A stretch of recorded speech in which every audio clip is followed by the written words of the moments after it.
Здравствуйте, друзья мои, с вами Шамов Дмитрий. Я хочу поделиться с вами кое-чем прекрасным. Сейчас пишу этот текст под титры только что просмотренного анимационного фильма «Ветер крепчает».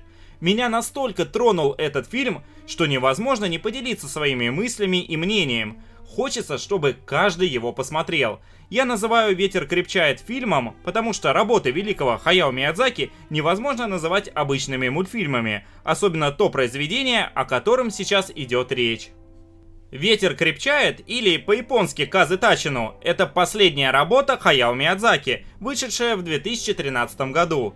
Я смотрел все работы студии Гибли и могу сказать, что «Ветер крепчает» для меня несомненно оказалась лучшей. Фильм рассказывает историю мальчика Джиро Хорикоши, который мечтает о полетах и быстрых самолетах, способных мчаться быстрее ветра. Однако он от рождения близорук, и пилотом ему не стать. Но Джиро не отказывается от своей мечты, и вместо пилота становится авиаконструктором, мечтая создать идеальный самолет. Постепенно он становится одним из лучших авиаконструкторов в мире. Но путь к мечте непростой, и Джиро приходится пережить великое землетрясение Канто и жестокую войну. Но также он встречает удивительных людей и любовь всей своей жизни Наоко. Простое описание сюжета не может передать всю ту глубину и красоту, которую можно увидеть в фильме. Землетрясение, которое показывается в «Ветер крепчает», на самом деле произошло 1 сентября 1923 года, и этот ужас можно наблюдать в фильме.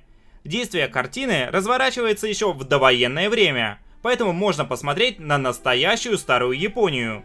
Сами герои фильма называют ее отсталой и бедной страной, в которой для перевозки самолетов используют быков. Это совсем не та Япония, которую мы сейчас знаем, но та, которую многие так любят. «Ветер крепчает» обладает невероятно теплой атмосферой, которая просто трогает за душу и заставляет переживать невообразимую гамму чувств. В некоторых моментах слезы сами текут из глаз, и не поймешь, то ли это от счастья, то ли от грусти.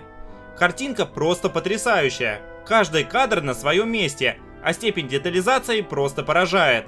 Все картины Хаяо Миядзаки славятся вниманием к мелочам, и думаю, что вы и сами их замечаете. Если вы никогда не смотрели аниме, считая их детскими или просто из-за рисовки, то советую посмотреть «Ветер крепчает», и ваше мнение кардинально поменяется. Это фильм, причем нацеленный на взрослую аудиторию. Фильм о войне, любви, человеческих взаимоотношениях и людях, идущих против системы. «Ветер крепчает» показывает, насколько важно верить в свои силы и идти за мечтой. Но в то же время показывает, что нельзя не замечать того, что происходит вокруг, ведь есть и другие важные вещи. Звуковое сопровождение выше всяких похвал, и дело даже не в музыке. Заметно, что в фильме делается упор на голоса и диалоги персонажей, которые как раз и создают эту атмосферу.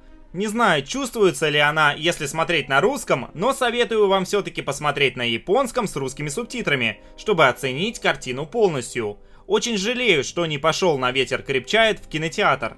Кстати, главный герой картины вполне себе реальный персонаж. Его создавали на основе смеси реальных историй из жизни Тацуо Хори, автора одноименного рассказа, и Джиро Хорикоши, дизайнера самолета Zero Fighter.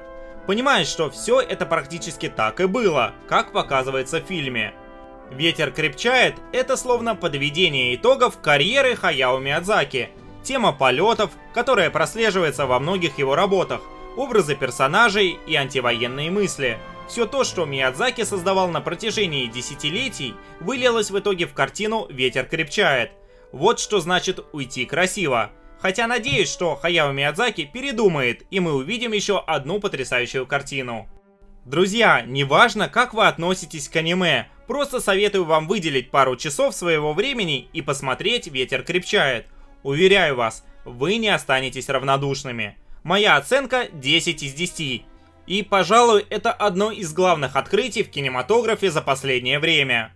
Если вы смотрели или посмотрите, то поделитесь, пожалуйста, вашим мнением о фильме в комментариях. Надеюсь, что это видео вам понравилось. В будущем еще чем-нибудь поделюсь. Также не забывайте подписываться на канал, оставлять комментарии и, конечно же, ставить лайки. До встречи в следующих видео, друзья. До свидания.